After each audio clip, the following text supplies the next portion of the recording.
I think we could probably begin by, one of the things that I'm always sort of curious about, both about myself and about other collectors, is really, why watches, right? It's an interesting thing to become fascinated by. So maybe, Andrew, we could start just by talking a little bit about how you became interested in watches in the first place. It's probably too much information, but I grew up around cars and restoring cars. My father was a drag racer, I kid you not.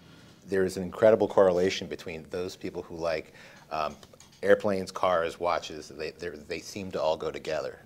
And so that was my kind of transition when I came to New York. I literally was here on a holiday, and I went to Sotheby's. They had a preview for one of their auctions.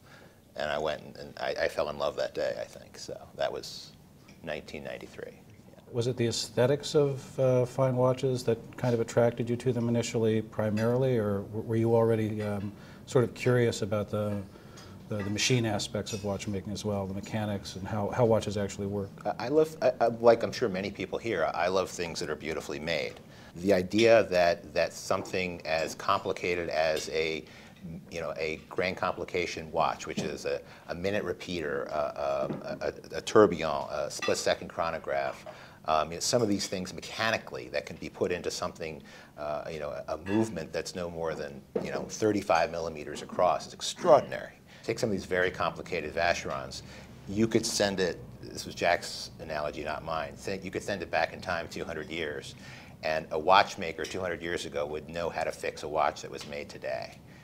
I view that not as a lack of progress. I view that as a continuation of an extraordinary tradition. So you look at advertisements for luxury watches from the 1940s and 1950s, and what you see again and again and again is an emphasis on precision, accuracy, robustness, and reliability, right? And it's ubiquitous pretty much across the advertisements that you see.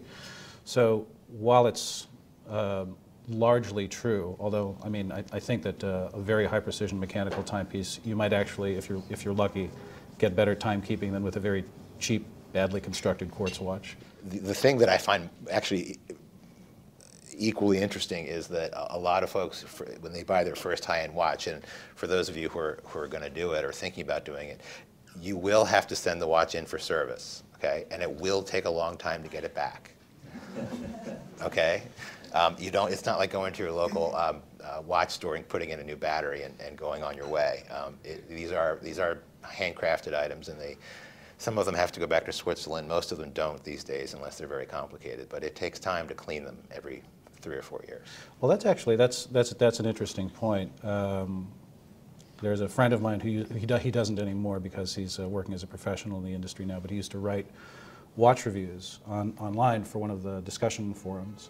And one of his reviews started out, "Watches are machines," which seems like a very obvious statement to make, but it's something that the consumer doesn't necessarily think about until suddenly the machine doesn't function as expected, or it's time for it to go in for service. Yeah.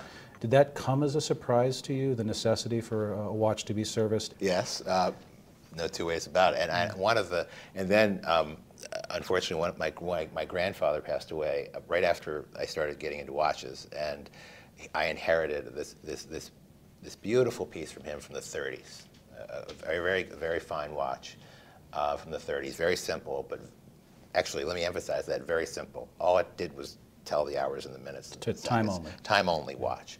And so I sent it back to this well-known manufacturer, and of course it had to go back to Switzerland. Right. And they told me they had to remake some wheels, inside the watch to make it work again, and it was like $4,700. To make it work again. Right. So I said, I'll take it back, please. So right. Anyway, so that's another long answer to your question, but I was surprised. One of the things that I always sort of wonder about is how do we evaluate quality in a fine timepiece? What makes us, we come in with a certain set of presumptions that we trust the story, in other words. We trust the narrative that we have in our minds that, this object represents craftsmanship, it represents history, it represents, a genuine commitment on the part of the folks who've made it to creating something that has functional integrity and is beautiful, right? So we buy into that narrative. Yep. But how do we know? How do we know? Right. I don't have a great answer for that. Maybe you do. I'm at the point now where I've learned enough from others that, you know, when I go, especially with a vintage piece, I love vintage. If I'm going to buy a vintage piece, the retailer or the seller needs to take the case back off for me, and I can take a high power loop, and I know what to look for. So I think, you know, that's for instance, if a novice watch collector were to take a high power loop and look at a brand new Vacheron, and then look at a watch that costs 25% as much from whomever, there's no question in my mind that that first-time collector could tell the difference in how well that Vacheron was made. For a beginning collector, if someone were to come up to you and say, I don't know anything about watches, I've become interested in them, I think that you know, watches from, you know, let's say brands like Patek and Vacheron and Audemars, I think they're beautiful looking objects, but I really would like to learn more. Where can I go? Where should I go for information? I do think online is important. There's a group I joined that I was invited to, actually thanks to Vacheron recently, called Watch Enthusiasts of New York. I mean, I learned more in a dinner there than I probably learned in a year, you know, reading watch magazines.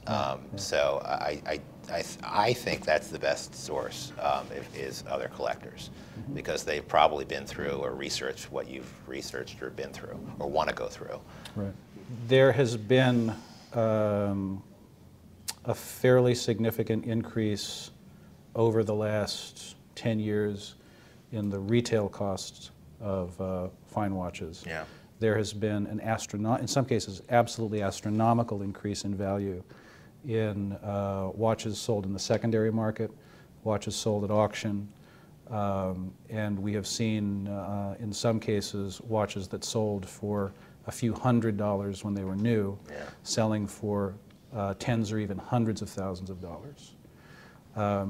We all respond to, or those of us who love watches as objects of craft and as aesthetic objects, we respond to them on that level. Have you ever bought a watch primarily because you felt it represented a robust investment? And what would you say to someone who is considering buying a watch primarily for that reason? Oh boy, that's a can of worms. Yeah, that's why I asked. Yeah. Listen, there are purists out there who say, you know, it shouldn't be about that. It shouldn't be about the investment. But that would be incredibly misleading. These are phenomenally expensive things, even for very wealthy people. To not think of the residual value, I think, would be foolish. One of the interesting questions that arises when you think about buying a fine watch is, where am I going to be with this piece in 10 years or 20 years, both in terms of the degree to which it retains its value and the degree to which it can be kept functioning, right? And I think one of the things that people find reassuring about a company like Vacheron or a company like Patek or a company like Rolex, for that matter, is that you know, these are companies that have, you know, in the 250 plus years that Vacheron Constantin has been around, it's, you know, weathered a few geopolitical ups and downs, presumably, right?